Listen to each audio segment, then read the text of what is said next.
A young woman collapses in the gilded halls of power. A loyal guard rushes to help. But what he finds hidden beneath her uniform will shatter everything he thought he knew about the palace, his duty, and the person he's sworn to protect. Asterisk. The morning sun cast long shadows through the stained-glass windows of Thornwick Palace, painting the marble floors in shades of crimson and gold.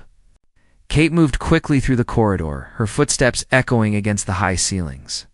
She had been working in the palace for 3 years now, ever since she turned 18, and she knew these halls better than anyone. Every secret passage, every hidden alcove, every creaking floorboard that might give away her presence when she needed to move unseen. Today was different, though. Today, something felt terribly wrong. Kate pressed a hand against the cold stone wall to steady herself. The world tilted slightly, and she blinked hard, trying to focus on the portrait of King Edward III that hung before her. His stern, painted eyes seemed to follow her movement, judging her weakness. She couldn't afford to be weak. Not now. Not when she was so close to completing what she had come here to do. The palace was stirring to life around her. She could hear the distant clatter of kitchen staff preparing breakfast, the soft murmur of early morning prayers from the chapel, and the measured footsteps of guards changing shifts. Kate had timed her route perfectly. She should have been back in her quarters by now, should have been safe behind. A locked door where no one could see the trembling that had taken over her hands or the cold sweat that dotted her forehead. But she had stayed too long in the archives last night. She had found something. Something that changed everything she thought she knew about the royal family and about her own past. The leather-bound journal had been hidden behind a false panel in the wall, covered in decades of dust. The handwriting inside was her mother's. Kate's vision blurred again. She leaned harder against the wall, her breathing becoming shallow and rapid. The corset beneath her simple servant's dress felt impossibly tight, constricting her chest until each breath was a struggle. She had laced it too tight this morning, trying to hide the changes in her body that had become impossible to ignore over the past few weeks. A wave of dizziness washed over her, stronger this time. The corridor seemed to stretch and contract like a living thing. The morning light through the windows became too bright, then too dark. Kate's knees buckled. She tried to catch herself, reaching out for the wall, but her arms felt like they belonged to someone else. The marble floor rushed up to meet her. The last thing she saw before darkness claimed her was the ornate ceiling mural depicting angels ascending to heaven. How ironic, she thought, as consciousness slipped away. Guard Thomas Blackwell had been on duty since dawn. He was a serious young man of 26, dedicated to his position and loyal to the crown. His father had been a palace guard before him, and his grandfather before that. The Blackwell family had served the royal family for generations, and Thomas took that legacy seriously. He was making his rounds through the east wing when he heard it. A soft thud, like a sack of grain dropping to the floor. It came from around the corner, near the portrait gallery. Thomas quickened his pace, his hand instinctively moving to the sword at his hip. When he rounded the corner, his heart stopped. Kate lay crumpled on the marble floor, her body twisted at an awkward angle, her face pale as death itself. Her dark hair had come loose from its usual tight bun and spread around her head like a dark halo. For a terrible moment, Thomas thought she might be dead. He rushed to her side, dropping to his knees beside her still form. His training took over, and he pressed 2 fingers to her neck, searching for a pulse. Relief flooded through him when he felt the steady beat beneath her skin. She was alive, just unconscious.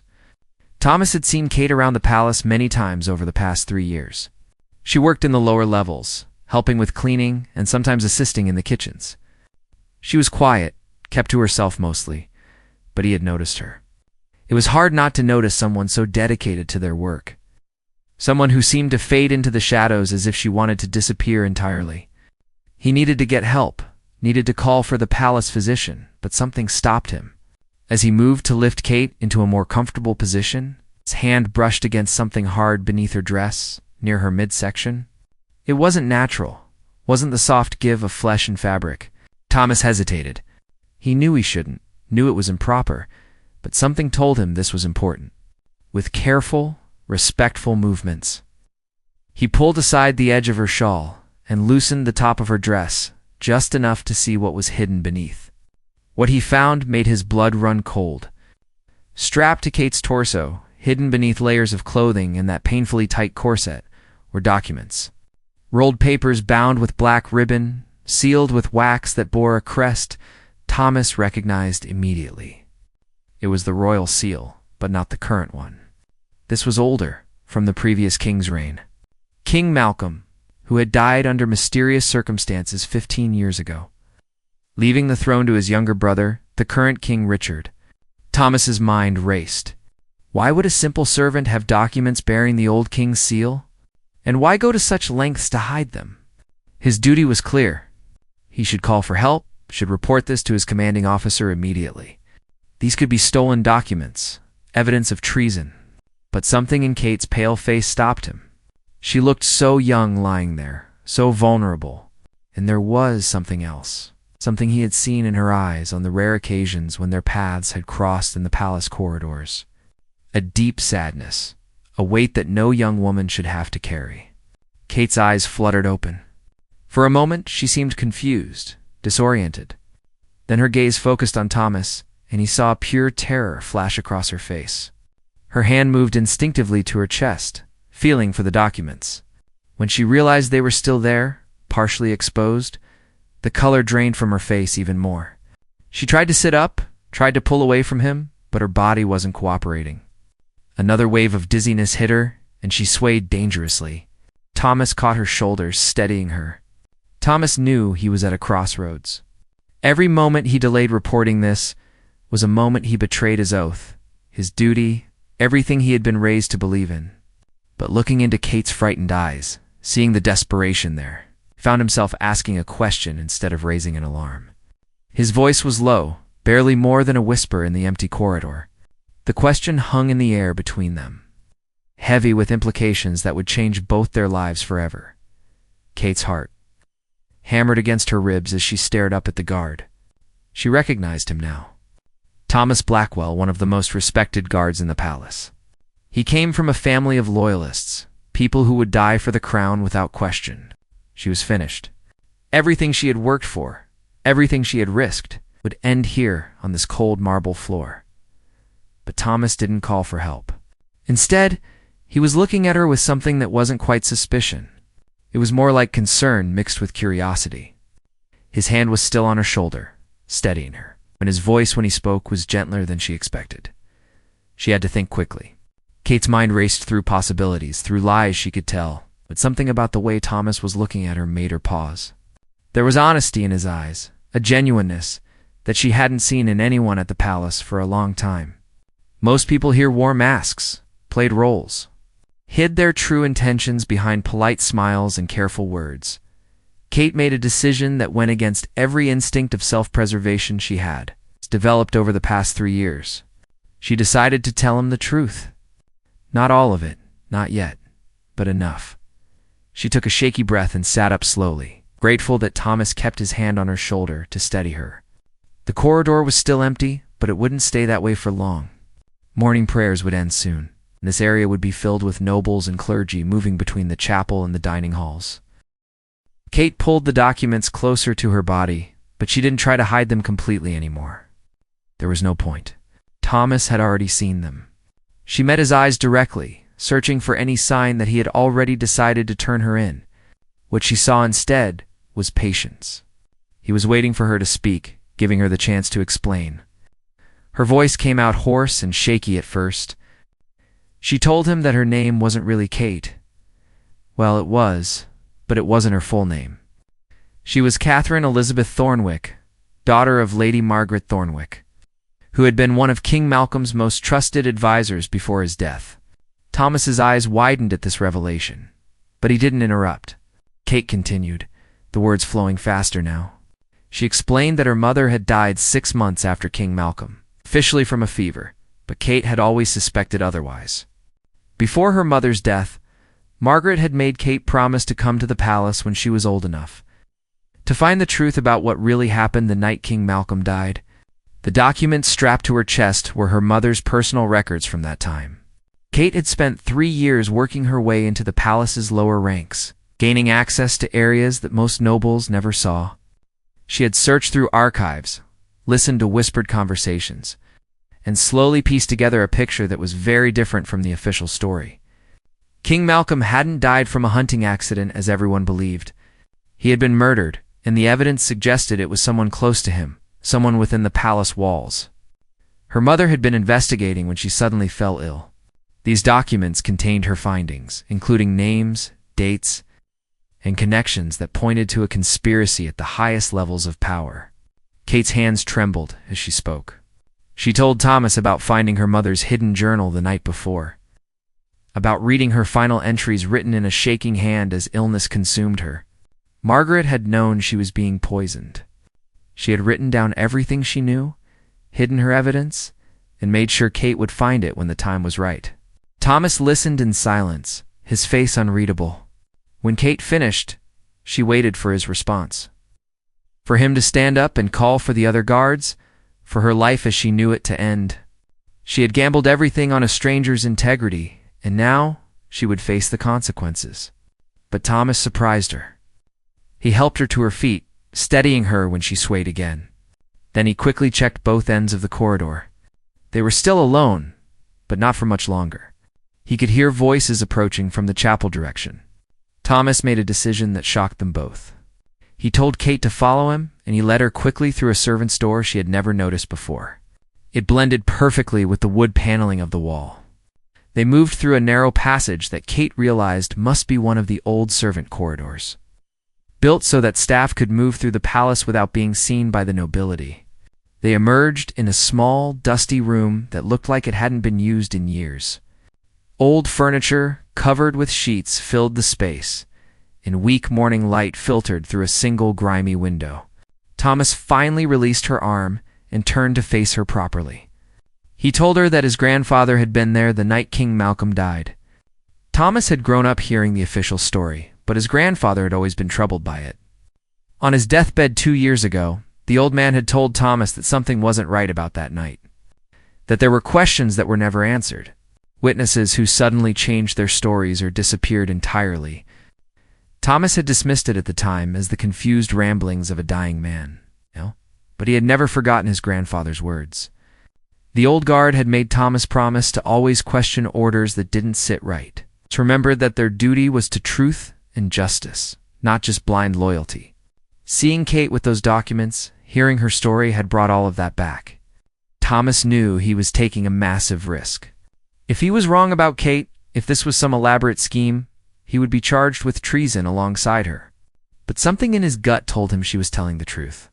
Kate's legs finally gave out, and she sank onto one of the covered chairs, sending up a cloud of dust. The adrenaline that had kept her going was fading, replaced by exhaustion and the lingering effects of whatever had made her faint in the first place. She needed food, water, and rest. But more than that, she needed to process what was happening. A palace guard, a Blackwell no less, was helping her. It was the last thing she had expected, and she didn't know whether to feel relief or terror. She asked Thomas the question that was burning in her mind. Why was he helping her? What did he want in return? Thomas sat down on another dusty chair across from her. He removed his guard's helmet and ran a hand through his short dark hair. He looked tired too, Kate noticed. There were shadows under his eyes and lines of stress around his mouth. He explained that he wanted the truth, just like she did. He was tired of feeling like there were secrets festering in the walls of the palace. Tired of wondering if his loyalty was being given to people who didn't deserve it. He proposed an arrangement. He would help Kate continue her investigation, would use his position to access areas and information she couldn't reach on her own. In return, she would share everything she discovered with him. They would work together to uncover what really happened to King Malcolm and what it all meant for the current reign. Kate studied him carefully. She had learned to read people over the past 3 years, to detect lies and hidden agendas. But Thomas seemed genuine. There was a quality to him that reminded her of her mother, that same dedication to truth regardless of personal cost. It was rare to find someone like that, especially in a place like the palace where everyone had something to hide. She agreed to his proposal, but with one condition.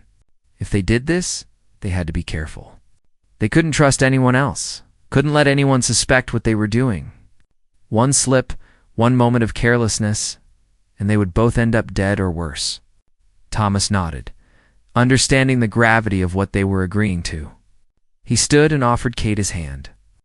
When she took it, she felt a strange sense of partnership forming, as if something had fundamentally shifted in her lonely quest for truth. She wasn't alone anymore. They quickly made a plan. Thomas would help Kate back to her quarters where she could rest and recover from her fainting spell. He would report that he found her feeling ill and escorted her to safety. Nothing unusual about that. Then that evening, after his shift ended, they would meet again in this forgotten room to go through her mother's documents together and plan their next moves. As Thomas led Kate back through the servant passages toward her quarters, she couldn't shake the feeling that this was either the best decision she had ever made or the worst. Only time would tell which it would be, but as they walked in careful silence through the hidden corridors of Thornwick Palace, Kate felt something she hadn't felt in 3 long years. She felt hope. The evening couldn't come fast enough for Kate. She spent the day in her tiny quarters, cramped room she shared with 2 other servant girls, who thankfully were busy with their duties. She tried to rest as Thomas had instructed, but sleep wouldn't come. Her mind kept racing through everything that had happened, everything that could still go wrong. She carefully removed the documents from beneath her dress and spread them across her narrow bed. Her mother's handwriting covered page after page, notes written in a code that Kate had spent months learning to decipher. There were names, dates, and locations. There were accounts of meetings that happened in secret, of money changing hands, of alliances that made no sense on the surface. At the center of it all was one name that appeared again and again. Lord Edmund Ravenscroft, King Richard's closest advisor and the man who had somehow risen from minor nobility to one of the most powerful positions in the kingdom within. Just a few years of King Malcolm's death, Kate had seen Lord Ravenscroft around the palace. He was a tall man with silver hair and cold gray eyes that seemed to calculate the value of everything they looked upon. He moved through the palace like he owned it, and perhaps in many ways he did. The current King Richard seemed to rely on Ravenscroft for everything from military strategy to domestic policy. Some whispered that Ravenscroft was the true power behind the throne. Her mother's note suggested that Ravenscroft had been nowhere near the center of power during King Malcolm's reign. In fact, Malcolm had actively distrusted him and had planned to send him away as an ambassador to a distant land, essentially a comfortable exile. But Malcolm died before that could happen, and suddenly Ravenscroft was Richard's right hand. Kate pulled out the journal she had found in the archives the night before. Her mother's final entries were painful to read. Margaret had discovered something that terrified her, something that made her realize her life was in danger. She wrote about a conversation she had overheard between Ravenscroft and an unknown person. They had been discussing the Malcolm problem and how it needed to be resolved permanently. Margaret had tried to warn King Malcolm, but she couldn't get to him alone. Every attempt to speak with the king privately was blocked or interrupted. Then came the hunting trip, the accident that claimed Malcolm's life. An arrow through the heart, they said. A tragic mistake by an inexperienced member of the hunting party who panicked and ran into the forest, never to be found. But Margaret's notes told a different story. She had interviewed servants who prepared for that hunting trip. The arrows used that day had come from the royal armory, but there was one arrow unaccounted for. An arrow that had gone missing weeks before the trip. An arrow that the armory master noticed was gone, but was told by his superiors not to make an issue of it. Kate heard footsteps in the corridor outside and quickly gathered the documents, her heart racing. But the footsteps passed by her door. She forced herself to breathe slowly, to calm down. She couldn't afford to be paranoid, even though she had every reason to be.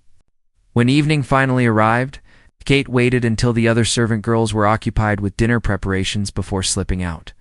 She made her way through the servants' passages that Thomas had shown her earlier, moving with practiced silence. The palace felt different at night. Shadows pooled in corners, and every sound seemed magnified in the quiet. She found the forgotten room and was relieved to see that Thomas was already there. He had brought a lantern and some food, bread and cheese wrapped in cloth. He gestured for her to eat, noting correctly that she probably hadn't had anything all day. Kate realized she was indeed hungry and accepted the food gratefully. While she ate, Thomas explained what he had learned during his shift. He had used his position to quietly ask questions among the older guards, men who had been there during King Malcolm's reign. Most remembered the hunting accident exactly as the official story told it. But one guard, a man named Peter who was close to retirement, had hesitated before answering. Thomas had followed up with Peter later in private. The old guard had finally admitted that there had always been something that bothered him about that day. He had been assigned to palace duty rather than joining the hunting party, which was unusual. Most of the senior guards had been reassigned at the last minute, replaced with newer, less experienced men. At the time, Peter thought it was strange, but assumed there was a good reason. Looking back now, Peter realized that the hunting party had been deliberately staffed with guards who were new enough not to question orders or notice inconsistencies. The one experienced guard who had been there, a man named Sir Gregory, had left the palace service immediately after King Malcolm's death.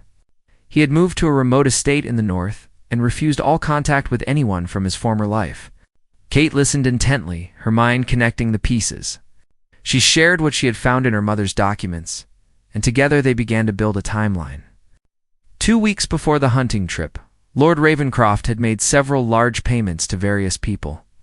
Her mother had tracked the money through her contacts in the treasury. The recipients included the armory master, several guards who were all conveniently assigned to the hunting party, and most significantly, the castle physician who had examined King Malcolm's body and declared the death accidental. Thomas sat back, processing this information. The implications were staggering. If they were right, King Malcolm had been murdered by people in his own court, possibly with the knowledge or even participation of his brother, the current King Richard. That would make Richard's entire reign illegitimate, built on fratricide and conspiracy. But they needed proof, real proof, that would stand up to scrutiny. Documents and second-hand accounts weren't enough. They needed something undeniable, something that would force the truth into the light, even if powerful people tried to keep it buried. Kate remembered something from her mother's journal. Margaret had written about a meeting, scheduled for the day after she fell ill. She was supposed to meet with someone who had direct evidence of the conspiracy, someone who was willing to testify if given protection.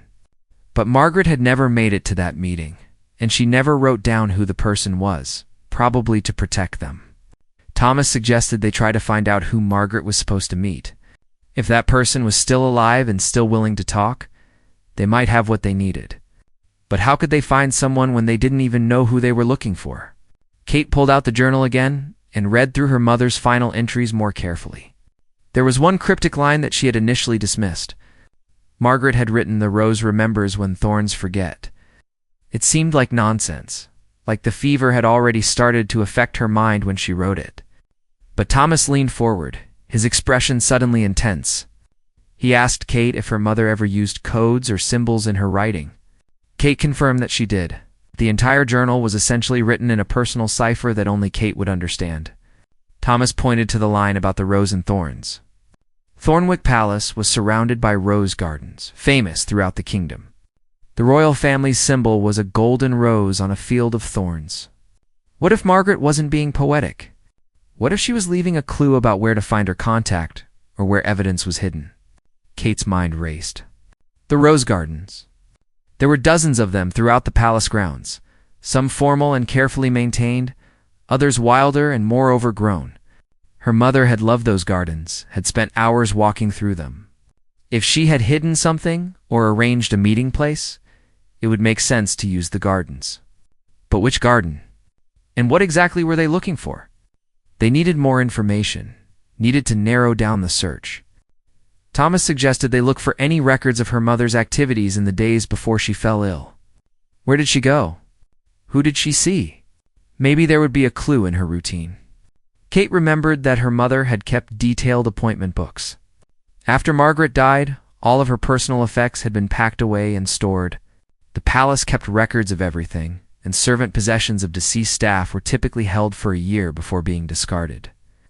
In case family members came to claim them, it had been 15 years. Thomas thought there was a chance the materials might still exist in the deep storage areas beneath the palace. Those old storage rooms were vast, filled with decades' worth of accumulated items that no one had bothered to sort through or dispose of. It would be like searching for a needle in a haystack, but it was their best lead. They agreed to search the storage areas the next night. Thomas would need to arrange his schedule to have access to those lower levels without raising suspicion. Kate would prepare by making a list of exactly what they were looking for. Any identifying marks or details that might help them locate her mother's belongings among thousands of stored items. As they prepared to leave the forgotten room, Thomas stopped Kate with a gentle hand on her arm. He told her to be careful, to watch for anyone taking unusual interest in her movements. If Ravencroft or anyone else involved in the original conspiracy suspected that someone was investigating King Malcolm's death after all these years, they wouldn't hesitate to act. Kate nodded, but she also reminded Thomas that he needed to be careful too. He was taking enormous risks by helping her, risks that could destroy not just his career, but his entire family's reputation. She gave him the chance to back out, to walk away before they went any deeper. Thomas shook his head. He told her about his grandfather's dying words, about the promise he had made to always seek truth. He was committed now, not just because of that promise, but because what they had uncovered so far demanded action. If there was even a chance that King Malcolm had been murdered and that innocent people had been manipulated or threatened into silence, then exposing the truth was the right thing to do, regardless of the personal cost. Kate felt a surge of respect for this man who had been a stranger just hours ago. She thanked him, and they parted ways, each returning to their respective roles in the palace, each carrying the weight of dangerous knowledge. As Kate lay in her narrow bed that night, listening to the other servant girls breathing in sleep, she thought about her mother. Margaret had died trying to uncover this truth, had sacrificed everything because she believed justice mattered more than personal safety. Kate had spent 3 years preparing for this moment. But now that it was here, now that she had an ally and real leads to follow, she felt the true weight of what she was attempting. Tomorrow they would search the storage rooms. They would look for her mother's appointment books and hopefully find the clue they needed to identify Margaret's mysterious contact. Each step forward felt like stepping onto thinner ice, but Kate knew there was no turning back now. The truth about King Malcolm's death was somewhere in this palace, hidden behind 15 years of lies and careful cover-ups. She would find it, or she would die trying, just like her mother before her. But unlike her mother, Kate wasn't alone in this fight anymore. She had Thomas, and together, they just might be strong enough to shake the foundations of the kingdom itself. The next evening arrived with agonizing slowness. Kate went through her daily duties in a fog, scrubbing floors and carrying linens while her mind was elsewhere. She caught herself making small mistakes, forgetting which rooms she had already cleaned, nearly dropping a stack of fresh towels down a flight of stairs. She forced herself to focus. Drawing attention now would be disastrous. When darkness finally fell over the palace, Kate made her way to the arranged meeting point. Thomas was waiting in the shadows near a servant's entrance that led to the lower levels. He was dressed in plain clothes rather than his guard uniform, which surprised Kate until she realized how smart that was.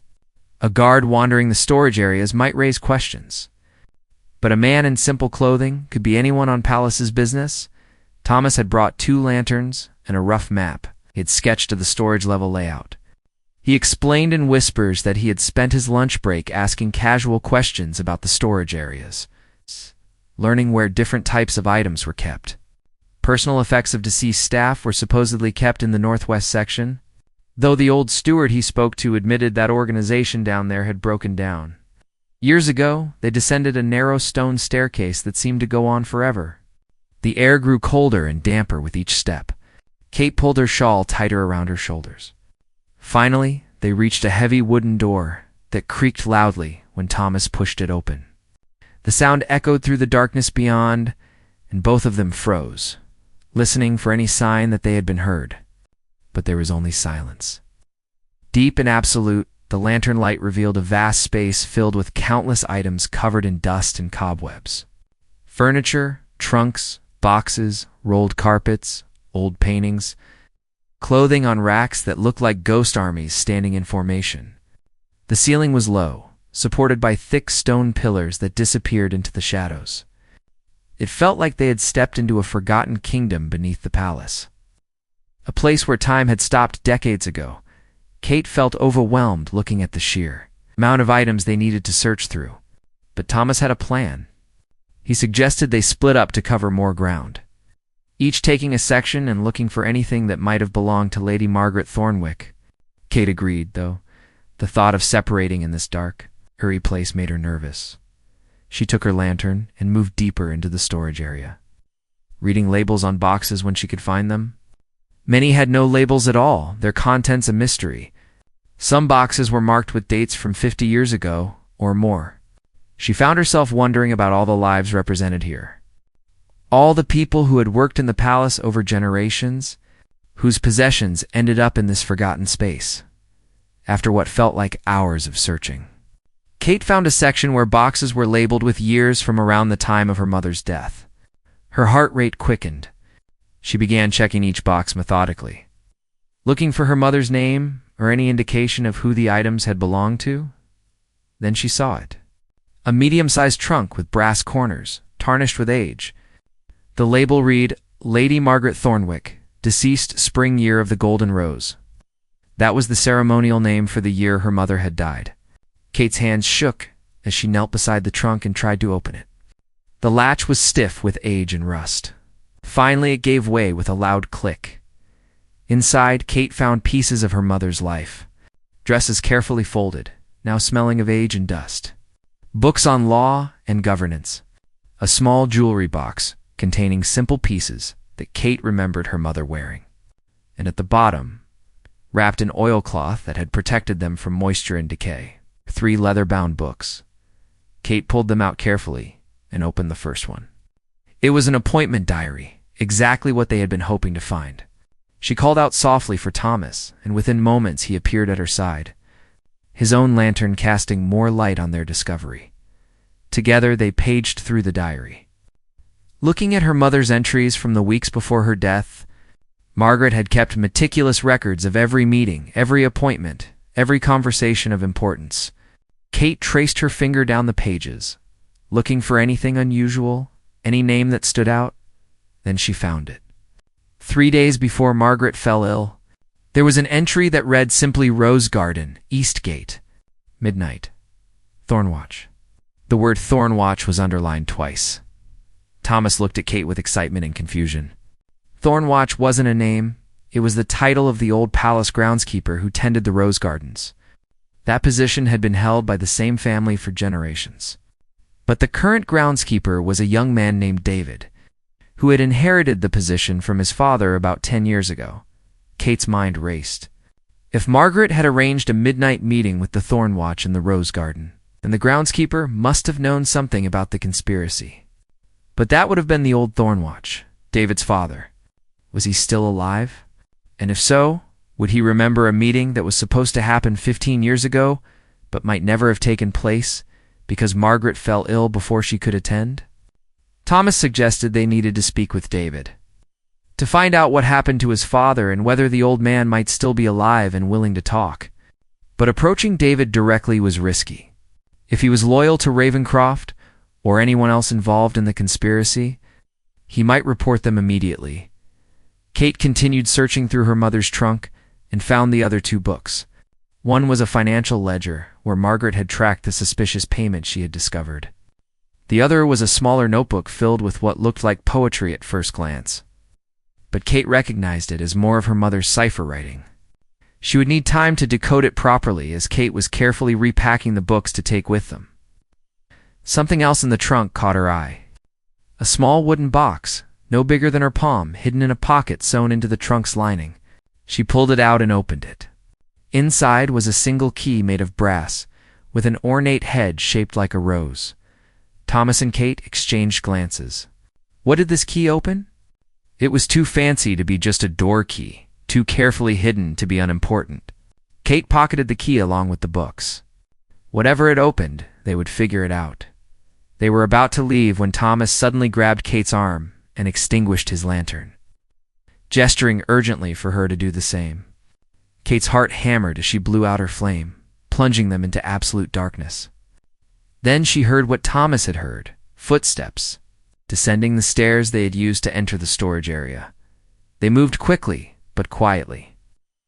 ducking behind a stack of large furniture pieces. Kate held her breath as lantern light appeared in the doorway. Someone had followed them, or had somehow known they would be here. They watched as the light moved slowly into the storage area, the person carrying it moving with purpose. As if searching for something, or someone, the figure came closer. And in the dim light, Kate could make out features. It was a woman, elderly, wearing the simple dress of palace staff. The woman stopped near where Kate and Thomas were hiding, so close that Kate could hear her breathing. The old woman raised her lantern higher, looking around the storage area with eyes that seemed to see more than they should. Then she spoke, her voice soft but clear in the silence.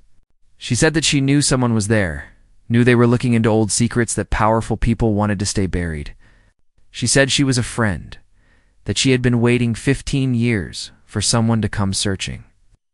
Just as Margaret had once searched, Kate made a split-second decision. She stood up slowly, showing herself. Thomas tried to pull her back down, but Kate shook her head. Something about the old woman's voice, about the way she spoke, made Kate believe she was telling the truth. The woman's face showed both surprise and relief. When she saw Kate, she moved closer, holding the lantern up to see Kate's face better. Then tears filled the old woman's eyes. She whispered that Kate looked so much like her mother that she would have known her anywhere. The woman introduced herself as Miriam, and she had been Margaret's closest friend in the palace. She had helped Margaret investigate King Malcolm's death. It's been the one who gathered much of the information in those ledgers and coded notebooks.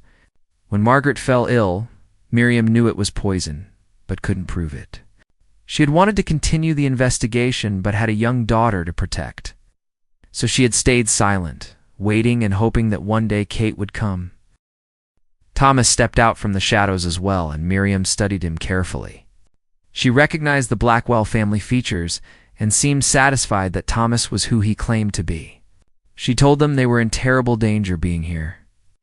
Lord Ravenscroft had spies everywhere in the palace, people who reported anything unusual directly to him. But Miriam had information they desperately needed. She confirmed that Margaret had been supposed to meet with the old Thornwatch the night she fell too ill to leave her rooms. The groundskeeper had something he needed to give to Margaret, something he had kept hidden for years out of fear, but was finally ready to turn over. The old Thornwatch, whose name was Robert, had died 5 years ago, but before his death, he had told his son David everything. David had the evidence his father had kept hidden, but he was terrified to bring it forward. He had a wife and 2 young children, and he had seen what happened to people who crossed Lord Ravenscroft. Miriam said she could arrange a meeting with David, but it would need to be done carefully. The rose garden at the east gate, the same place Margaret was supposed to meet his father, would be the safest place. David tended those gardens himself, and would notice if anyone tried to spy on them there. Kate asked Miriam about the brass key they had found. The old woman's eyes widened when she saw it. She said it opened a strong box in the old chapel tower, a place that had been locked and unused for years. Margaret must have hidden something there, something so important she made sure only Kate would be able to find it. The 3 of them quickly made a plan. Miriam would contact David and arrange a meeting for 2 nights from now. In the meantime, Kate and Thomas would find the old chapel tower and discover what Margaret had locked away there. They had to move quickly now. If Ravenscroft suspected anything, he would act swiftly to protect himself. As they prepared to leave the storage area, Miriam grabbed Kate's hands and told her to be careful. She said that Margaret had been brave, but perhaps too trusting, too willing to believe that truth would automatically triumph over lies. Miriam had learned over the years that sometimes truth needed help, needed people willing to fight for it even when the cost was high. Kate promised to be careful, and the 3 of them separated, each taking different routes back to their quarters. Kate clutched her mother's books and the mysterious key close to her chest. Tomorrow, they would find the chapel tower. Tomorrow, they might finally discover what her mother had thought important enough to hide away, important enough to die protecting. As Kate finally reached her room and collapsed onto her bed, exhausted but too excited to sleep, she thought about how much had changed in just 2 days. She had gone from being alone in her quest to having allies, real allies who were willing to risk everything for the truth. Her mother would have been proud. But Kate also felt the weight of responsibility settling heavier on her shoulders. This wasn't just about her mother anymore, or even about King Malcolm. It was about what kind of kingdom they lived in, whether justice could exist when powerful people could murder and lie without consequences. She thought about Miriam's daughter, about David's children, about all the innocent people who suffered when truth was buried and corruption allowed to flourish. Tomorrow would bring new dangers, new revelations.